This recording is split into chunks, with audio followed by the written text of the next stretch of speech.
उससे बड़ा कोई नबी नहीं जिसने जीसस क्राइस्ट को बैप्टिज्म दिया। जब जीसस उससे बैप्टिज्म लेने के लिए आए तो यूहन्ना ने कहा मुझे तुझसे बपतिस्मा लेना है। यीशु ने कहा नहीं, धार्मिकता को पूरा होना उचित है। तू मेरा मेंटर बन रहा है और तू मुझे बपतिस्मा दे रहा है। मैं भी इस दुनिया में आके माता और पिता के और अपने मेंटर के भी अधीन हूं। लेकिन बाइबल कहती जब उसकी लाइफ में काम नहीं हुआ उसके मन मुताबिक, तो परमेश्वर को उसी चीज पे सवाल करने लगा जिसके लिए वो पैदा हुआ था। आप सेवा के लिए पैदा हुए हैं और कई बार आप सवाल करते हैं प्रभु से और आपके सवाल जायज नहीं होते और हमें लगता है कि हम फालतू के सवाल परमेश्वर से करेंगे और शायद परमेश्वर हमारी प्रार्थना का उत्तर दे देगा। परमेश्वर कहता अब इधर आओ, दोनों चेले जो पूछने के लिए आए थे, आ जाओ, ये देखो उसने लंगड़ों को चलाया, अंधों को आंखें दी, कोढ़ियों को शुद्ध किया, बहरों को उसने कान दिए। और कहता जीसस ने कहा जो कुछ तुमने देखा है जाके कह दो कि लंगड़े चलते हैं, अंधे आंखें पाते हैं, सुसमाचार सुनाया जाता है, बहरे सुनते हैं, मुर्दे जिलाए जाते हैं, पर धन्य है वो जो मेरे नाम के कारण ठोकर ना खाए। उसने ये नहीं कहा यूहन्ना चिंता मत कर, मैं तुझे छुड़ाने के लिए आता हूं। अगर वो पौलुस और सिलास को भूकंप भेजकर छुड़ा सकता है जेल में से, अगर वो पतरस को अपना दूत भेजकर जेल में से निकाल सकता है, तो उनको भी छुड़ाना कोई बड़ी बात नहीं थी। इसलिए मैंने कहा अगर अपनी लाइफ पे किसी चीज पे आपको सबसे ज्यादा काम करना है तो वो है अपने कैरेक्टर के ऊपर काम करना, अपने चरित्र के ऊपर काम करना। पास्टर की लाइफ में जो सबसे बड़ा बॉन्डेज है वो पीपल्स बॉन्डेज है, कलीसिया का बंधन, बोझ, बॉन्डेज बांध देना। जिस दिन आप कलीसिया की अगुवाई करेंगे, कलीसिया पहुंचेगी हरी हरी चरगाहियों में। जिस दिन कलीसिया आपकी अगुवाई करेगी, आपके पैर गोबर से लिपटे होंगे।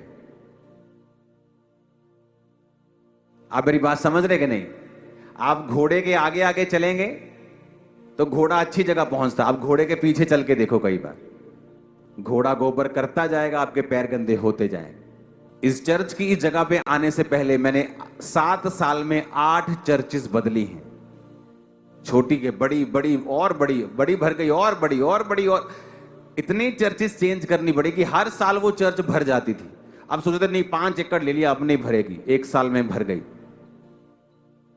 तो जब चर्च चेंज हुई और 1 किलोमीटर अंदर आ गई तो बहुत से लोग कहते ओह फलाना बंदा चर्च में नहीं आ रहा क्योंकि वो अंदर नहीं आ पा रहा, दूर बहुत है। मैंने कहा डोंट वरी, डोंट वरी। परमेश्वर ने अगर मुझे यहां भेजा है तो वो लोगों को लेके आएगा। 1 हफ्ता नहीं आए, 2 हफ्ते नहीं आए, 3 हफ्ते नहीं आए, फिर 10 गुना आए सीधे ही। हालेलुया। मैंने बहुत से पास्टर्स को फंसते हुए देखा है, नहीं हम यहां नहीं आ सकते, ये दूर पड़ता है, यहां ऑटो नहीं आता। अगर तुम यूहन्ना बपतिस्मा देने वाले के जैसे प्रीच कर रहे हो, लोग गधों के ऊपर बैठकर, घोड़ों के ऊपर बैठ के आ जाएंगे, ऑटो करा करा के आ जाएंगे, नया बस स्टैंड बना लेंगे, बसें खरीद के आ जाएंगे, आएंगे, देखना तुम, मैं आपको बता रहा हूं। लेकिन अगर तुमने आसानी की कि ठीक है मैं ही तुम्हारे पास आता हूं, इसलिए बाइबल कहती है यूहन्ना कहता था ए सांप के बच्चों, ए सांप के बच्चों। बड़े बड़े लोग जो होते थे, सदूकी, फरीसी, बड़ी बड़ी सांप के बच्चों। लोग बोलते थे यार ये तुम्हें इतनी बुरी बातें कहता है, हमारे चर्च में आया करो। कहते नहीं, जाना तो उधर ही जाना है जहां गालियां निकलती, ये जो सीधा कर रहा है इसी के पास जाना है। कारण क्या? अब जब अगले हफ्ते इंतजाम हो गया, उनको कुर्सियां मिल गई, वो बात अलग है। लेकिन जहां परमेश्वर का आत्मा काम करेगा, लोग आएंगे, मैं आपको बता रहा हूं, और परमेश्वर भेजेगा उन लोगों को। और ऐसे ऐसे काम होंगे जो मैं प्रैक्टिकली, जो मुंह से बोलकर आपको नहीं बता सकता। और ऐसे ऐसे काम अपनी सेवकाई में आप देखेंगे अगर आपका संबंध परमेश्वर के साथ सही है तो। हालेलुया। अपने हाथों को उठाओ, सब जन खड़े हो जाओ।